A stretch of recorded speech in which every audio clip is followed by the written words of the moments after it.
How things are going to happen this morning. Our president of hockey operations, John Davidson, has a few remarks he'd like to make to start, and then he'll take your questions. When he is done, as you know, the team's practicing now, so head coach Pascal Vincent will be brought in here as soon as he's off the ice.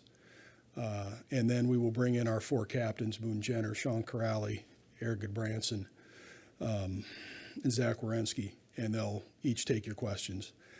You know, it's a getaway day for us today, so there's a lot going on in the room and back house as we prepare to leave for the trip. So when we get to questions, if you do have one, please raise your hand and we'll make sure we get you a mic. So with that, I'll turn it over to JD. Thank you. Good morning. I too will say thank you for getting over here and without much of a heads up. It's a very hard day for me, as Jarmo Kekalainen is a friend and a very smart and talented manager. Unfortunately, as a team, our results haven't been good enough. We all, starting with myself, as head of hockey operations, share responsibility for that. While our team is improving and we have some very talented young players and prospects, it became apparent that we needed a new voice to lead us forward as we turn the page. This decision was difficult because of the quality of the person that Jarmo is. He's a dedicated, loyal, hardworking guy who did a lot of great things, both on the ice and in our community over the past decade. We will always be grateful to Jarmo, his wife Tina, and their girls, as they've made our organization and our community a much better place. That said, Mike Priest and I, along with our ownership group led by John P. McConnell, concluded evaluations and decided now was the right time to make a change. While we begin our search for our next general manager, I will work with our hockey operations management team on all hockey-related decisions, including the upcoming trade deadline and ongoing scouting efforts. We have no set timetable for hiring a new general manager, other than it will be when we know we have found the right person for the job. Our intent at this time is to focus on candidates outside the organization. This is a critically important decision. Mike Priest and I will oversee this process with a final decision made by the two of us along with our ownership. We do not plan on conducting this search in a public forum. Our focus will be to find the individual who will help us set up our club for sustained success at the highest level. Our fans, who year in and year out prove to be the best in the world, have been remarkably supportive, and they deserve nothing less. So again, before I take questions, I want to thank personally and on behalf of everyone at the Blue Jackets, thank Jarmo for all he has done. Wish he and his family all the best in the future. Thank you, and I'll take questions. John, you're 3 weeks from the trade deadline. You're a couple weeks after a long break in the middle of the season. Why did now make sense to make this move other than after the season or during that long break? Yeah, we've well, one reason is because I had back surgery. I was out of commission for some time, and I know I've certainly done my best to stay in touch with everything, but I haven't been around physically. We talked with Mike. We talked with our ownership, and this is the conclusion we came to. We know what's going on regarding the trade deadline 3 weeks away. Everything's been documented. Jarmo, in talking to Jarmo yesterday, and it was difficult, Jarmo's he's a very professional person. And we talked even about things that he's discussed with other teams. It's all right there. Anything we need, all we do is pick up the phone and call him. He's great. You didn't think this would wait till after this? No, we decided now's the time as we turn the page. So with everything that we have ahead of us, we wanted to start the process now. When you say you came to the conclusion, what was the conclusion? Was there one thing, or was it just a cumulative effect? Craig, it's just sometimes when timing is right, we just felt now is the time. We have a lot ahead of us. We've had a up and down, at times turbulent season. I just think that going forward, now is the time to turn that page and go forward with all the decisions that we have to make that are ahead of us. We've also done some very good things this season. I've seen a lot of young players pop. We're a tough out. There's been too many outs. We've improved in areas. But just now is the time. This is the feeling and the decision that we made as a group. What was kind of the message to, whether it be players, coaches, about kind of the next, turning of the page? What was kind of like that message? Yesterday, I met with Yarmo, so he had a chance to, Mike and I met with Yarmo, so Yarmo had a chance to talk to his family. He has 2 girls. He has parents. He wanted to call some people in hockey operations, which he was able to do. I then did the same thing. Today, we met with our coaches early, and then we met with our complete hockey staff, which includes trainers, strength and conditioning, and all our players, gave them the message. And the message primarily was that the change is made. This is a process that we're trying to go through to become a much better hockey club, to become a consistent hockey club, so nobody let their guard down. We're improving in certain areas. We've got a lot of areas to improve in. Let's go. It's as simple as that. And as you turn the pages, do you expect any other personnel changes to be made? Not at this time. I'm sorry. Tim Beal at Cleveland.com. John, you said at the outset you're pretty much looking primarily at outside candidates. In the process to move on from Yarmo, when did it kind of become clear that maybe a fresh perspective from the outside was needed as far as, establishing a vision and a direction, especially when it comes to development? Because I know Yarmo said in the past it's more about retooling than try to rebuild. I don't know about that. You know what? When we talk about candidates, we know what we have on the inside. So it's our job to exhaust every avenue you can. So I can tell you honestly right now, we don't have anybody in mind. But we're going to exhaust every possible avenue that we can as we go forward. And regarding retooling, rebuilding, the word, it doesn't matter to me. What matters to me is we get better, and we know the future primarily with our club are the veterans that we have here that are good players, and they're young players that we feel are popping. And you've seen Chinikov pop this year. You've seen other young players not do as well, but they're coming. It's hard. And there's no set timetable for young players to pop. There's just not. So we know we're going in the right direction. The way I feel is that if I look at our team now, our 5-on-5 plays decent. Our special teams are struggling. We have strengths that are good. Keep building on it. We have weaknesses that we have to keep working at to get better as a team. And that's been reiterated to our coaching staff. And we have to keep going forward. John, there's been issues here through the years with player retention lately. You've got a collection of young talent in the room. You've got some big contract negotiations coming up with them in the next few years. How important is that to sort of foster a different spirit maybe between the front office and the room and keeping this group together? When I think about that, I look at a player like Boone Jenner, whom you interviewed the other day, and he loves it here. And I have not had a player come up to me and say, I don't like Columbus, I don't want to play for the Blue Jackets. I honestly think that they do, and I think they love playing here, including some of the veteran players. Now, obviously, players do come and go. That's part of the nature. Sometimes negotiations get hard, but that's how it is. I'd venture to say that there's been some tough things that have happened.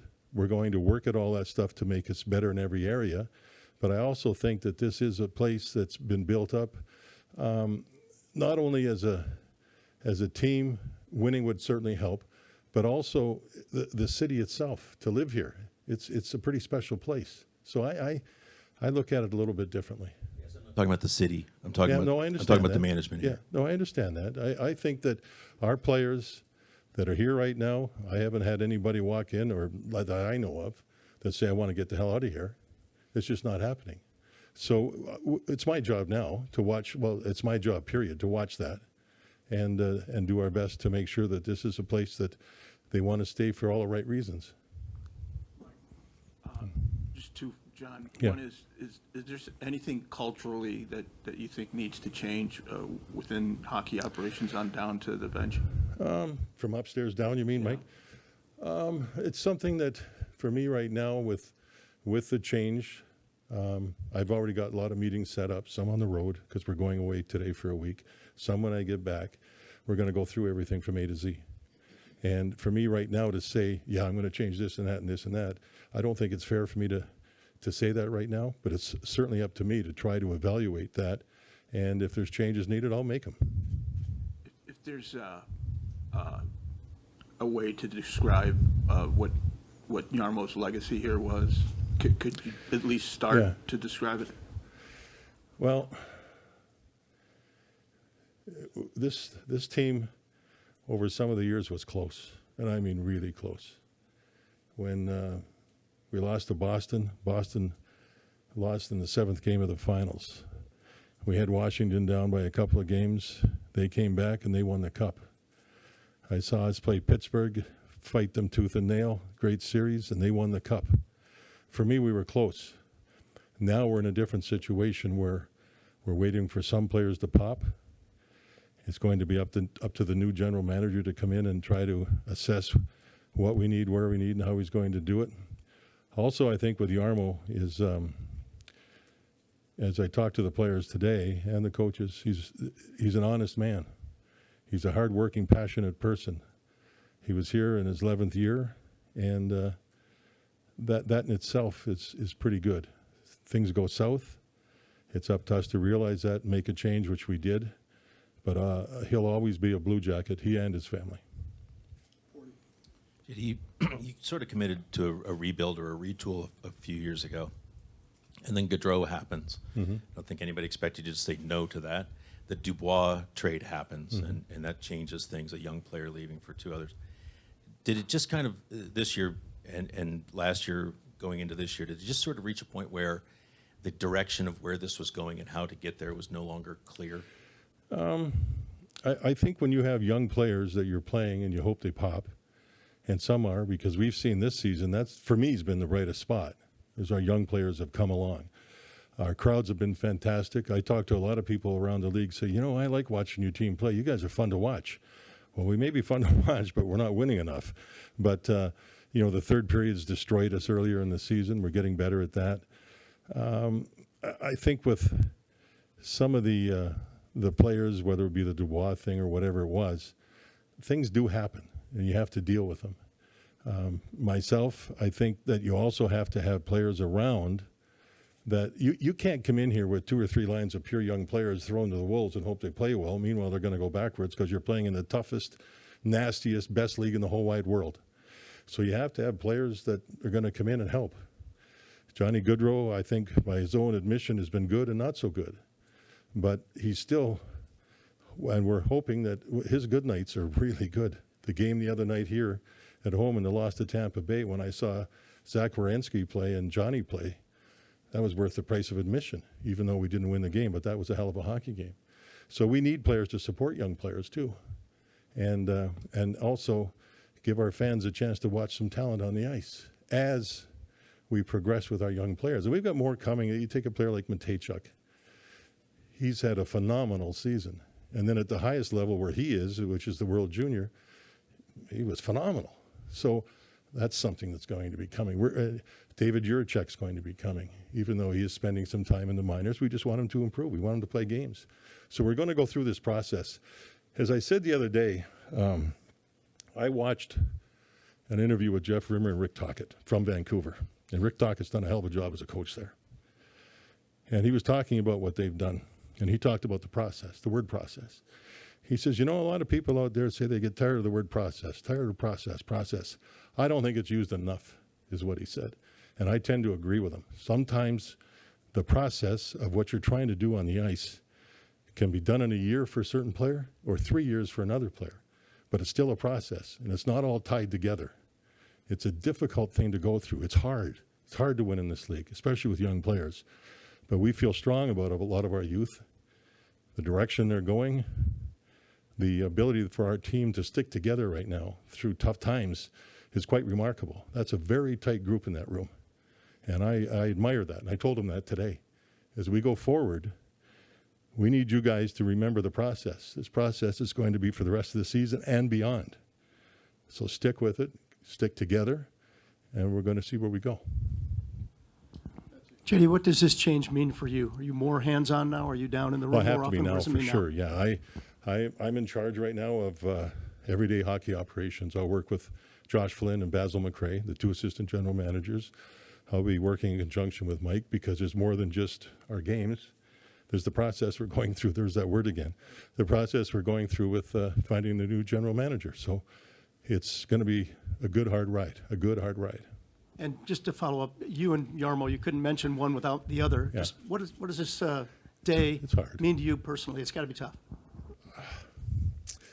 When you think of Yarmo, I met him in St. Louis when he was running the draft there. Then he went back and ran a team and won a championship in Finland.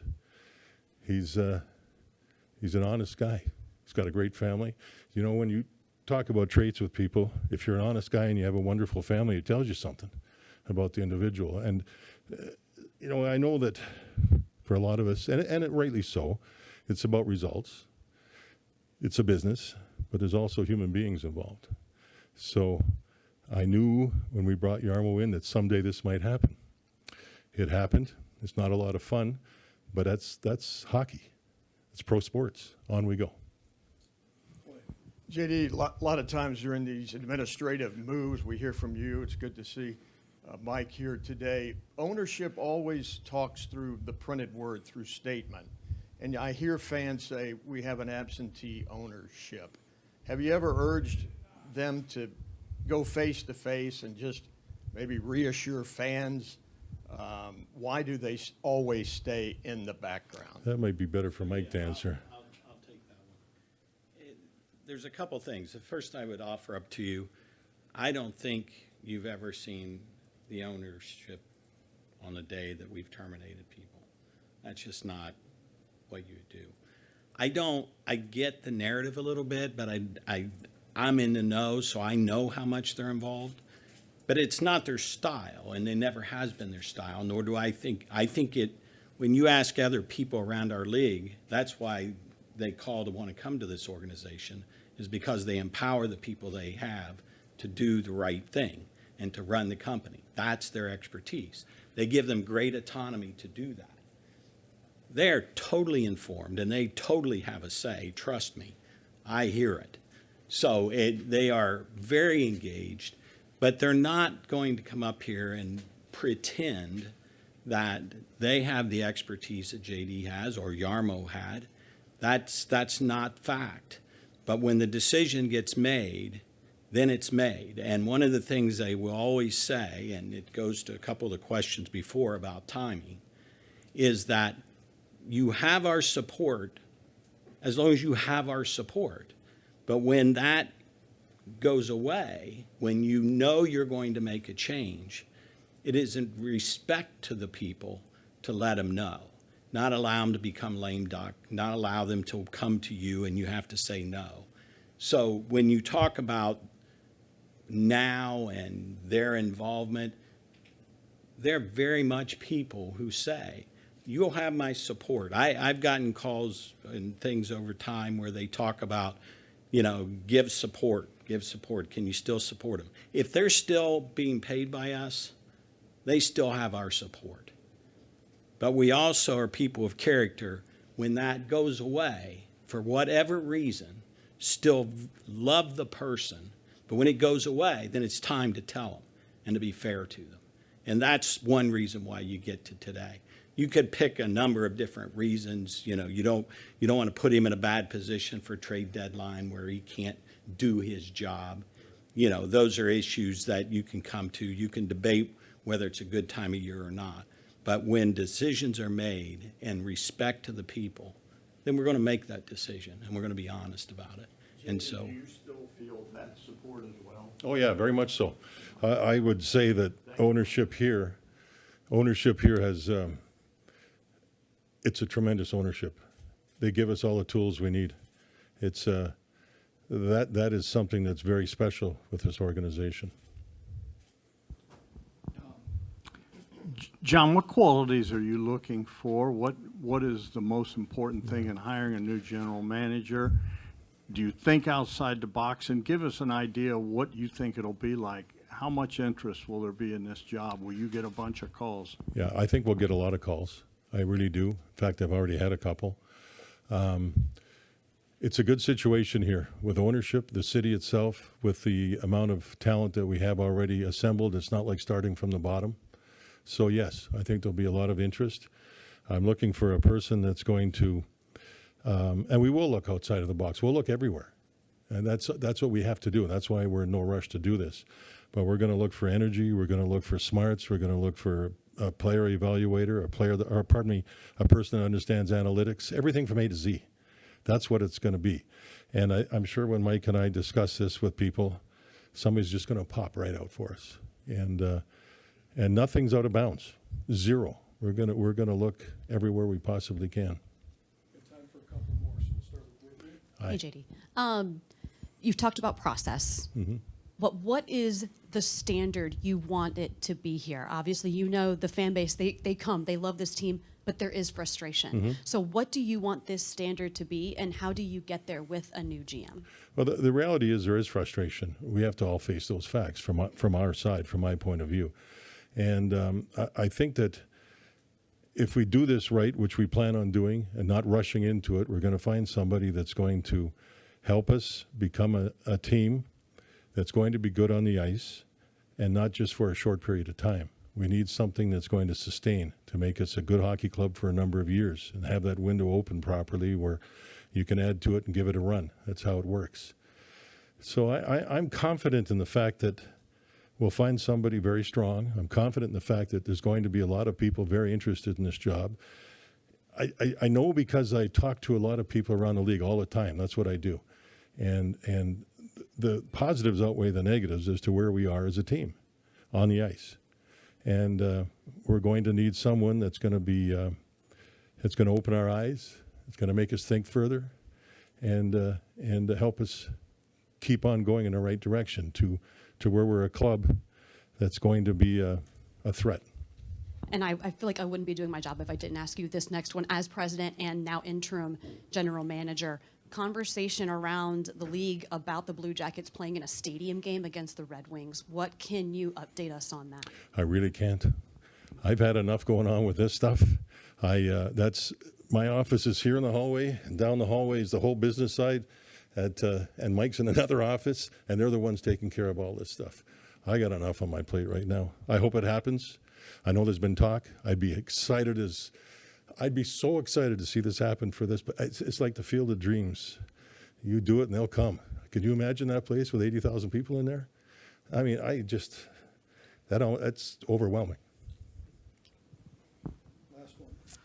John, you've talked about the young players, and obviously you've got plenty of young prospects that are working their way through. As you look for the next GM and people to kind of work through the process, as you say, how important is it to find a guy who, has a clear plan and understanding, what the next steps are, making sure you turn those young players and you develop them into, the types of players that can carry a franchise, can take you guys to where you need to go? It's critical.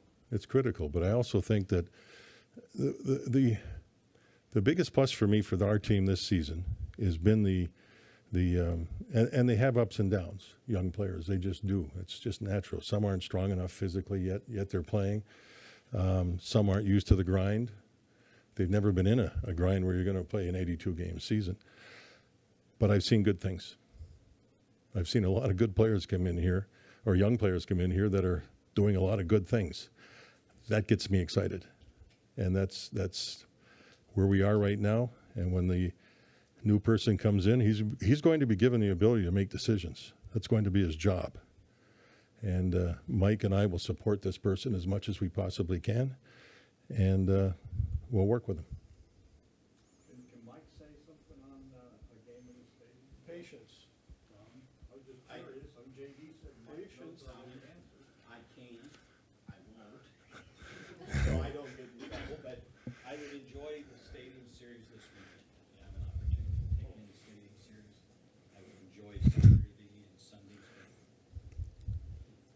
Okay, So, give us a minute, thank you. one more, I think. No, Okay. go ahead, Mike. You're being very clear in your message now. Do you think it was clear enough to fans over the previous two seasons, for instance, about how good this team would be or where it was relative to rebuilding? Because I think that's a source of Yeah.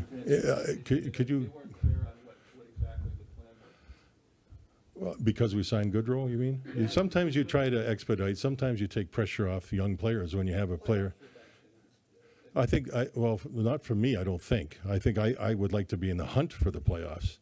There's nothing better than having a young team that can get down. If you ever made the playoffs, that would be extraordinary. But if you're in the hunt, it's just, it's something that's very important too, because it gives you the players that experience. It gives you, those players, the experience of going through a final portion of the season where you're in the hunt. That's an important thing. That hasn't happened this season. It's very disappointing, but we have to deal with reality. And our slow start hurt us for a number of reasons.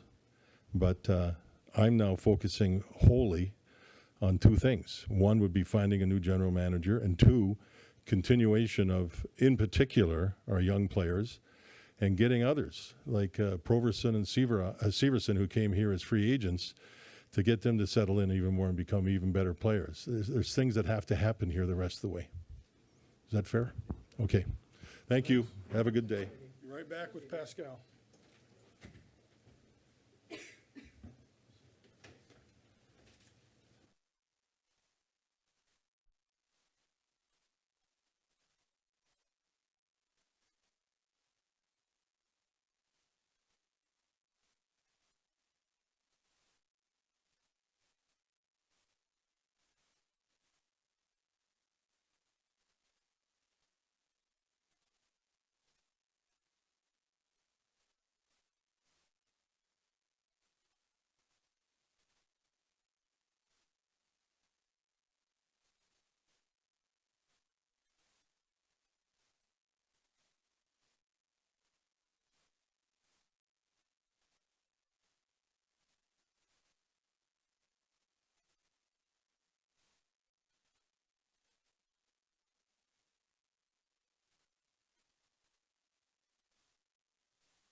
What a first year it's been for you. I mean, how do you keep going forward when it just feels like things around you just keep, being more and more challenging at times? Well, that's the profession and the business we chose to be in. It's unfortunate that it happens, but we chose that business. And our job, just like what we tell the players, is to move forward, learn, move forward. And all I can do today is take care of today with the team, and that's how we move forward. Kind of a twofold question. What have you learned from Jarmo in your time working with him? And I guess I had a second one, and now I'm trying to think of the best way to phrase it. But what did you learn from Jarmo in your time working with him? Well, first of all, Jarmo is a good man, and he's done a lot for this team. I've been here for almost 3 years now, and we spoke. I got to know him more this year because we spoke every day. I've learned from him. He's got a real good eye to evaluate players. He's coming from a scouting background, and his evaluation of the players was really good.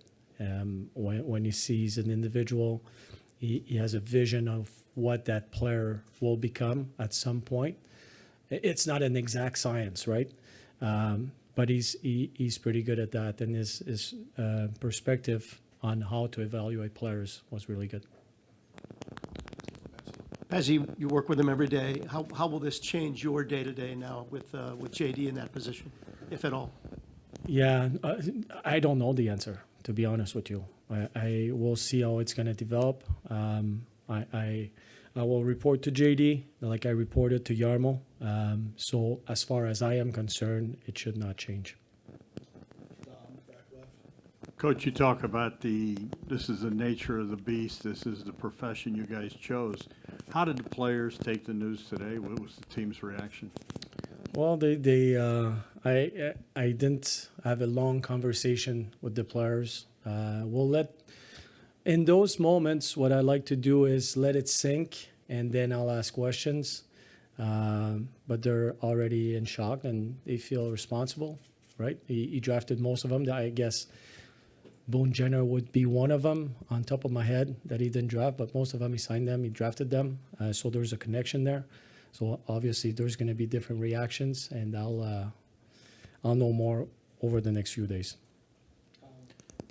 A lot of talk today from JD about, the process and kind of the future of what does that mean, I guess, for you as, the current coach of a team with, half a season to go, with such focus on process and kind of what's next. Where do you see you leading this team at this point where you still have a rest of the season to play? Yeah, so we're getting paid to play 82 games, right? And we're going to play 82 games. Now, how we're going to do it, the process, when we talk about the process, is not to put the wins and loss first. Like, we don't want to put the result first. We want to get ready for a game, prepare for a game, adjust during the game, one shift at a time, one period at a time, and one practice at a time. So that's the process. But we started with a foundation, the things we wanted to work on, which was what's the mindset that we need to have to move forward. And so we talked about culture, we talked about accountability, and the playoff style. How can we get to a point where we play a style of game that will be successful in the playoffs once we get there? So the process doesn't change. It's about today, what we've done today on the ice, and how we're getting ready for the next road trip, and not thinking 3 months down the road. Our focus right now is San Jose. And obviously there was, dissatisfaction in how, I guess, this team has been performing leading to the move.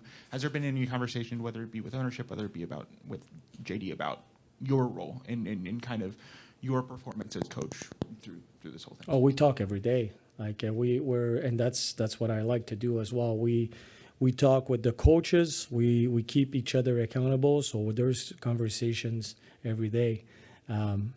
Where the teams, when you start the season, every team's like the 32 teams. If you ask them the question, "What's your goal this year?" Make the playoffs. Some teams will be, "No, we're going to make the playoffs. It's the Stanley Cup. We're not there yet." But every team is to make the playoffs. Now, it seems like we won't.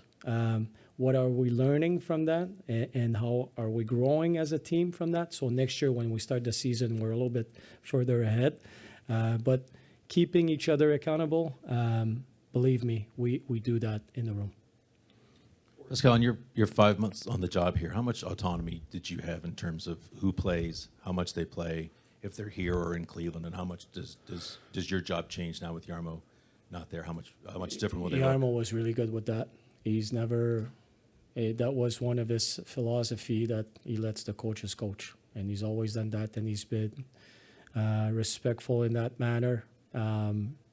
He's never been a guy. He would. Every day we would talk. So why did you play him? What happened there? What was your thought process? But as far as making game time decisions, who's playing, who's on the power play, who's on the PK, it's the coaches. So that's not going to change. Great, thanks. We'll have our captains in here in a moment.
If you have a question, please raise your hand, we'll get you a mic, and if it's for a particular player, please indicate that as well. That's it. Boone, representing the team as a captain, how did the team take this news today? Yeah, it's a tough day. Ask anybody in our room, and we found out this morning and had a meeting about it. It's a tough day, obviously. The spot we're in, not where we want to be.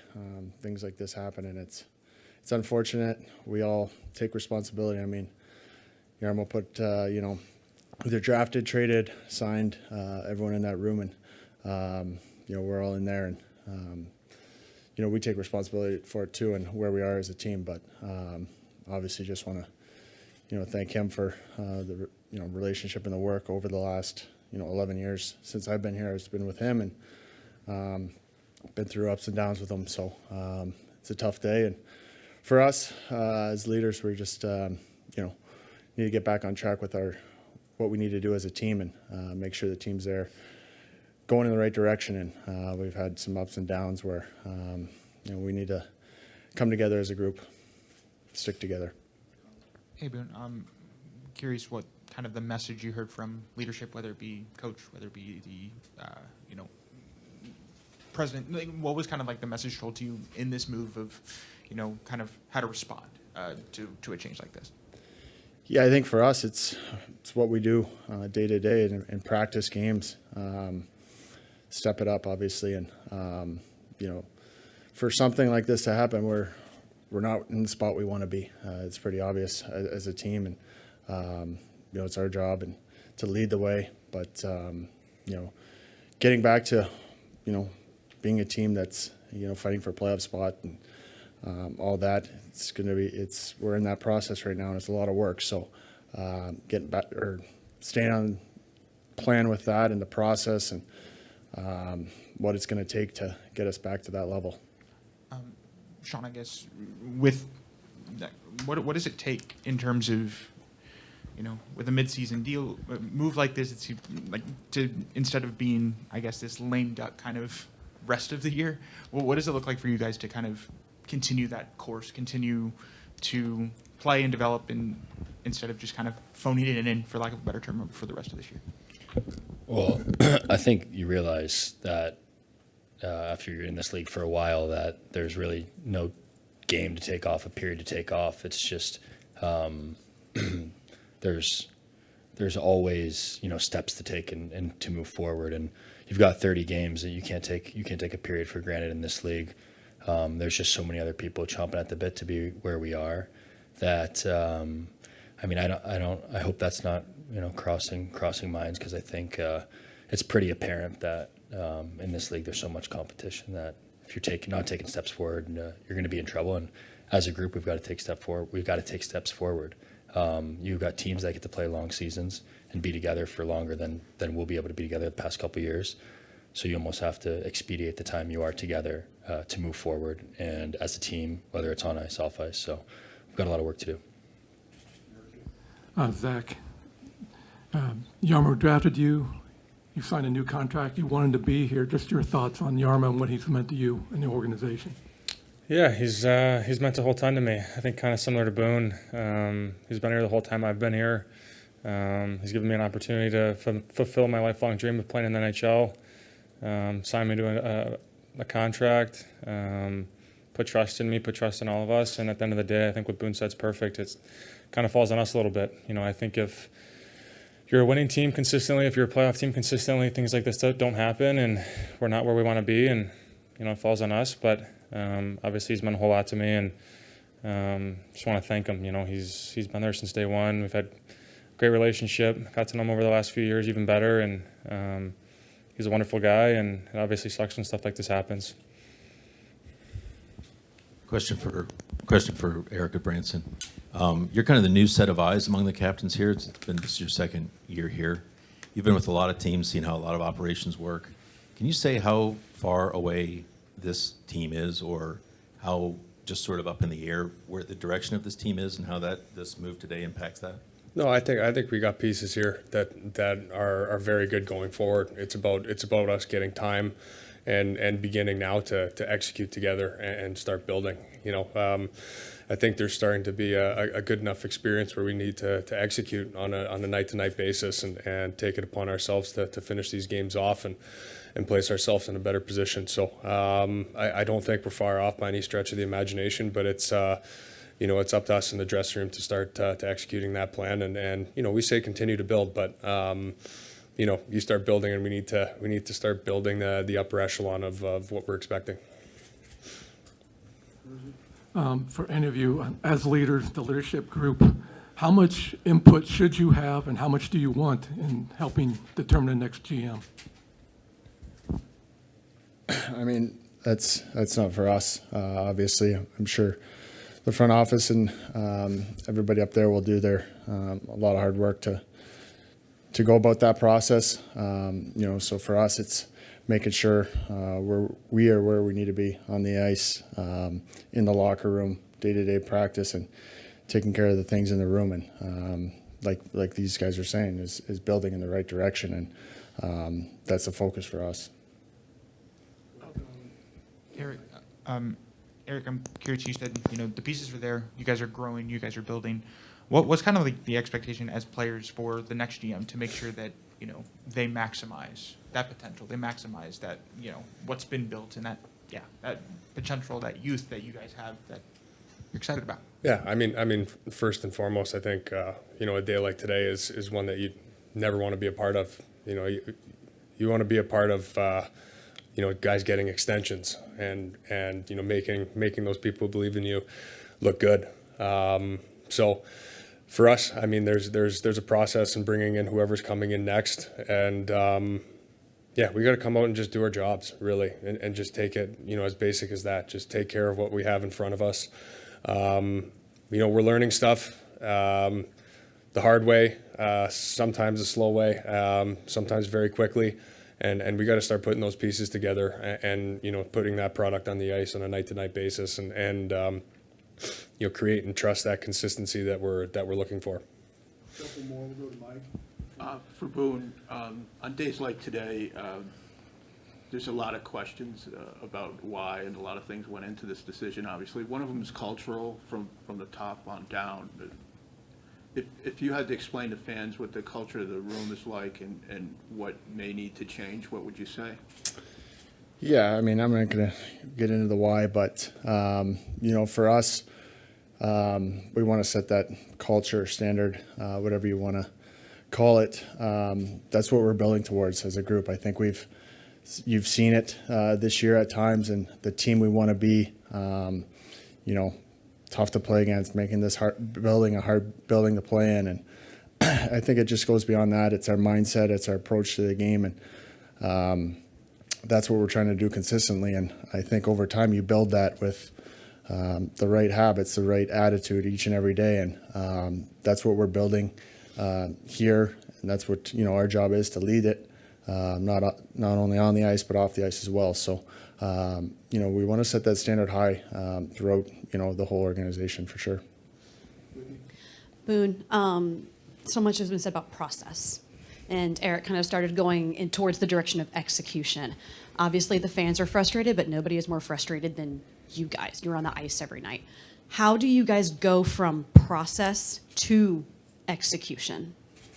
Yeah, it's the toughest part, right, is trying not to get frustrated. I think that's not going to help you at the end of the day. It's, doing things when times are tough. It's kind of the adversity. I think you hear about it a lot, but any team that's won or, any winning teams are, that have that culture have been through tough times. And, right now we're in that process. And, some days we're not where we need to be at. And it's finding the energy to, dig deep in those circumstances. And, at the end of the day, it's going to help us grow as a group. So just having that approach of, no matter what's thrown at us or the way things are going, finding a way to get through it. And, you have to learn. If you don't learn from, mistakes and lulls in the season, you're not going to be better off for it. So, no, just sticking to it, I guess. Thank you. Thanks, guys. Thanks.